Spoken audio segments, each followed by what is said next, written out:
Hi guys, I have to be quite honest. I'm wearing my running clothes underneath the sweater and I'm supposed to go out for a run today, but it's raining outside and I'm just kind of looking for every excuse not to go running. I should just get outside.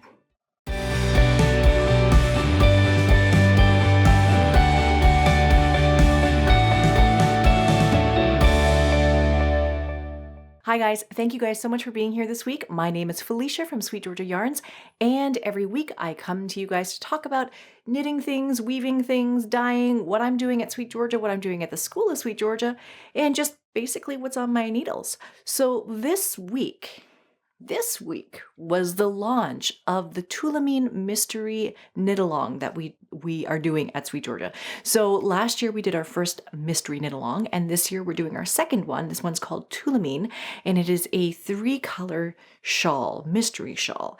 And so Tuesday was the first day of the knit-along. Clue 1 came out, and we decided to do a little launch party, I guess, cast-on party.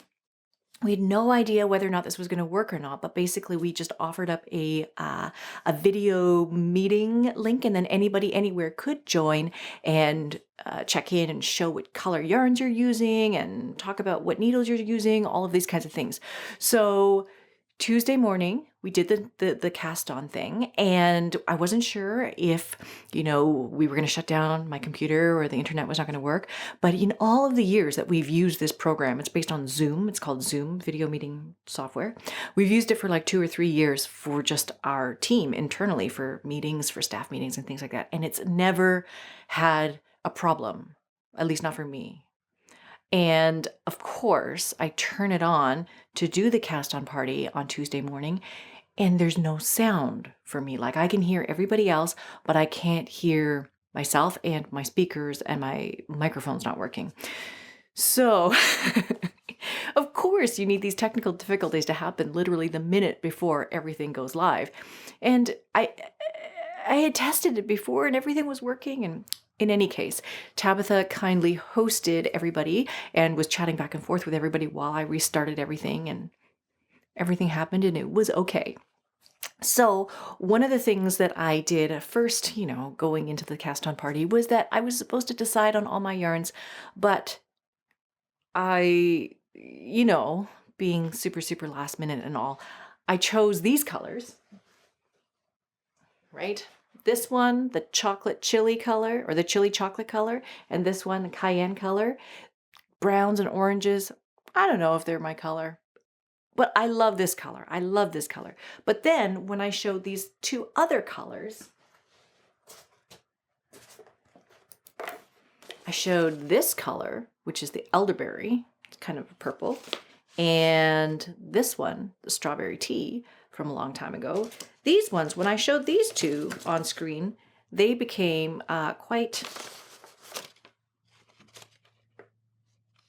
these ones were quite popular. So I ended up taking the skein of this elderberry and I just started winding it at the start of the cast on party.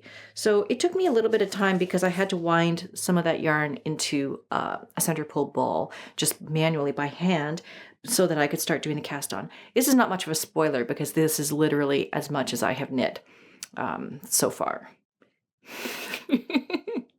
But yeah, I'm doing a very, very, very tiny circular circumference right now with these needles. Oh, look at that.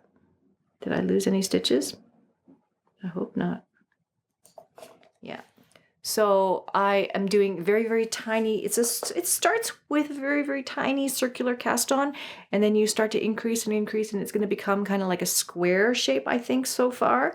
But starting from the middle, and I'm using these circular needles to make that happen. So yeah, it is not too late. If you have not yet joined the Mystery Knit Along, you are still welcome to join at any time. We just started clue number 1 this past Tuesday, and then clue number 2 will come next Tuesday, and it'll all show up in your Ravelry messages as they come out. But yes, if you have not yet started, this is my project set. I just have this in this cute little basket, and I'm just going to carry this from room to room wherever I need to go to knit my project. So that's what I'm doing. So the other project I'm knitting is in this basket here. And so this is the sweater that I'm knitting for Russell.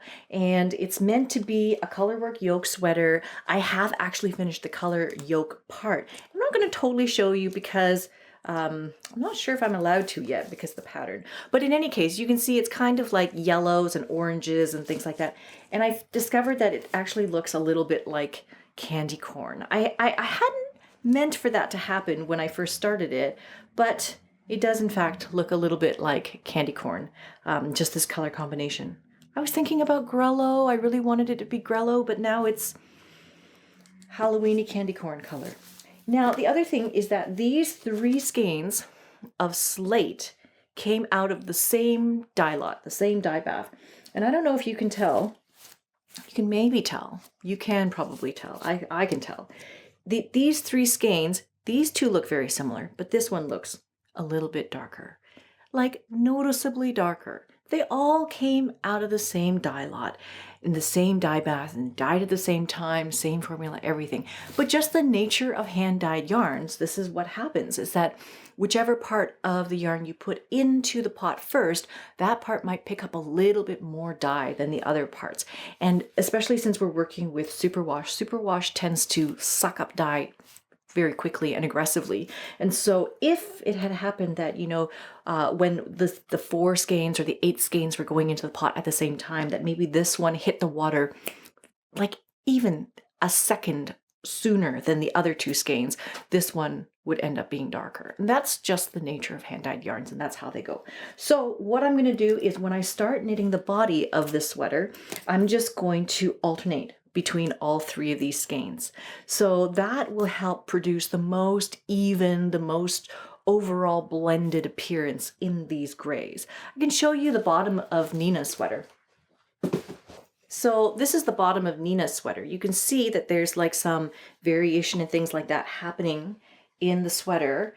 And yeah, there's variation in the sleeve and all that kind of stuff. This is also the Lupine colorway, same as the color that I'm wearing right now, except the one that I'm wearing is the Mohair Silk DK. This one is a superwash worsted. So the superwash worsted does pick up much more variability in the color. If I had alternated skeins for this one, there would probably be less of this streaking, but I don't really mind it that much. And it was just easy knitting, just straight stockinette all the way down. So yeah, if you are worried about this kind of thing, then that's when you would start to alternate multiple skeins, alternate 2 skeins, alternate 3 skeins to get the most blended effect. I'm not super fussy. I feel like of all the things that I'm really type A about, I'm not really super type A about my knitting. Like I think about that with this MKAL project, right? Like this is a mystery knit along for SweetGeorgia. And you'd think that I should maybe know what the shawl looks like in the end, but I don't. And I've been thinking about that and thinking, is that a weird thing that I don't know what the SweetGeorgia Mystery shawl is going to look like? But then I realized that the reason why I don't know and the reason why I'm totally okay with that is because I 100% trust Tabitha. Like Tabitha is the gal who is our design director and she handles all of the knitting patterns and all of the crochet patterns and she, coordinates with other people. She designs for us and she just is the person in charge of all the design patterns and garments and things like that. And I fully 100% trust her and her vision for what this shawl is going to look like. So I'm not fussed. I'm not worried. I'm not at all stressed about this project. This is going to be fun. And so part of it is that I get to knit along with everybody else who's knitting along and see what happens. And yeah, we talk through the process and we look at ways that we can improve things for years to come and things like that.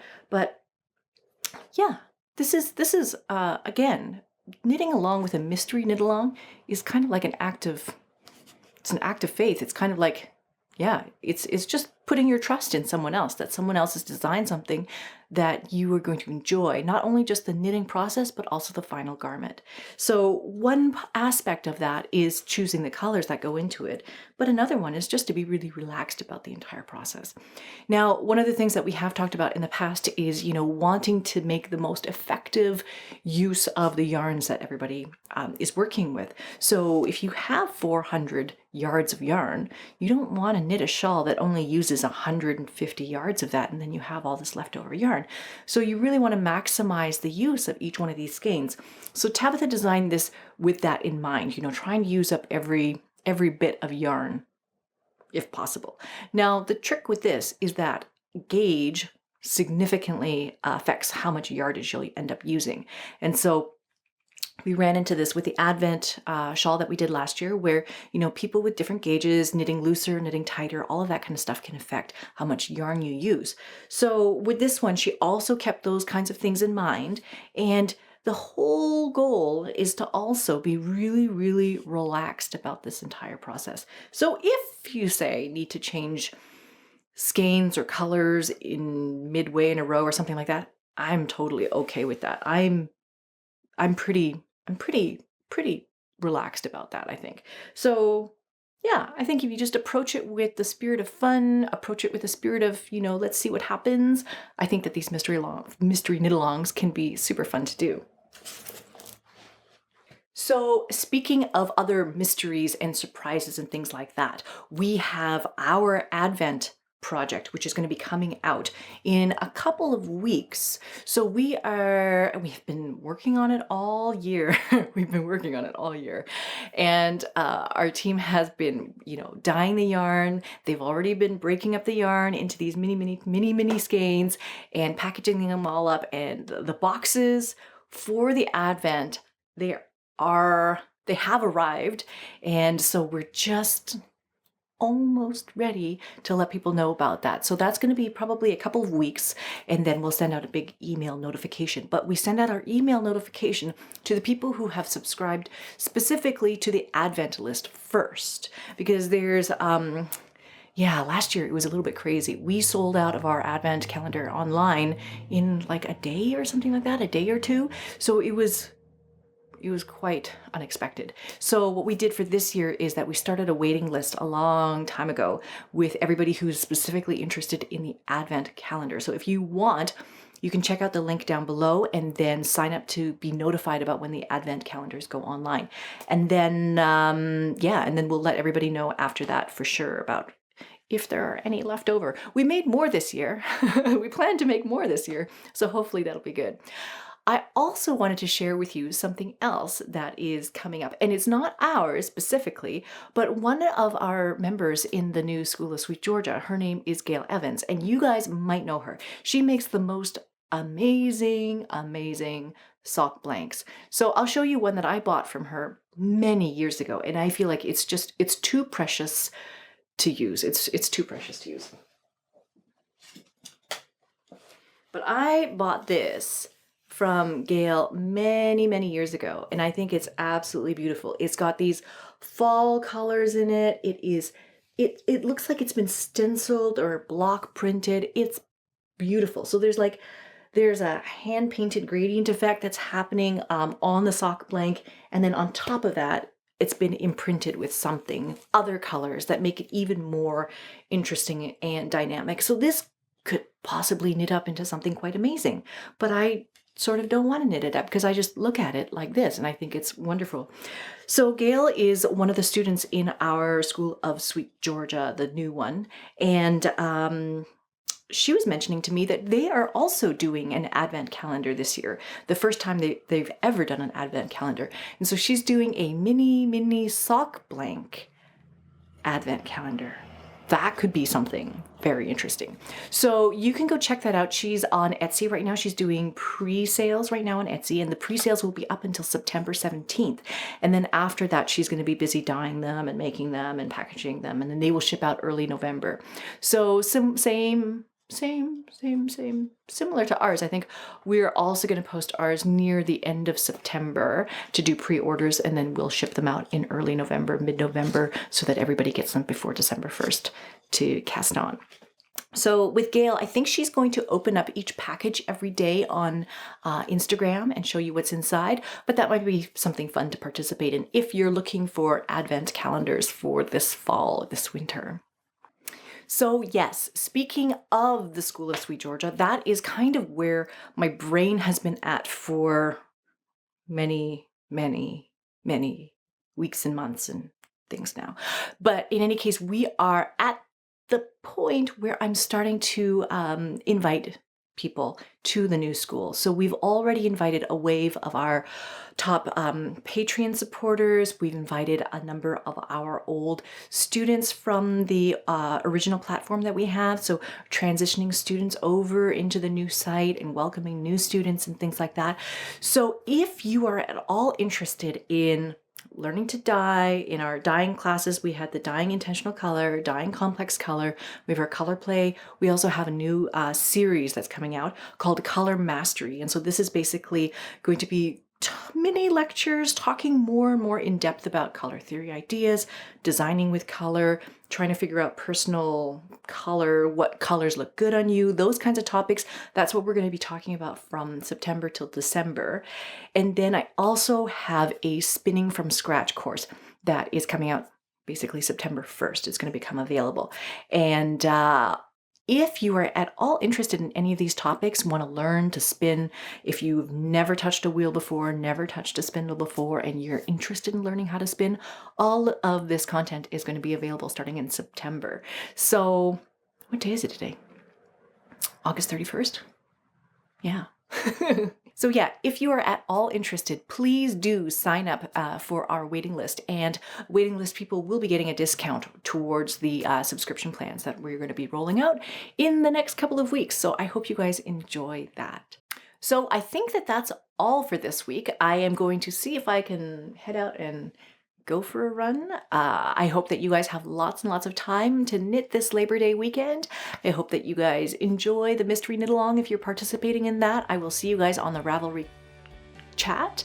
And yeah, I guess I will come back and talk to you guys next week about more dyeing and knitting things and school things and Sweet Georgia things. Okay. I guess I will see you guys in the next one. If you like this video, please hit like. And if you want to see more of these kinds of videos, please hit subscribe and you will be notified when videos like this come up every week. Thank you guys so much for watching, and I will see you in the next one. Okay, bye for now.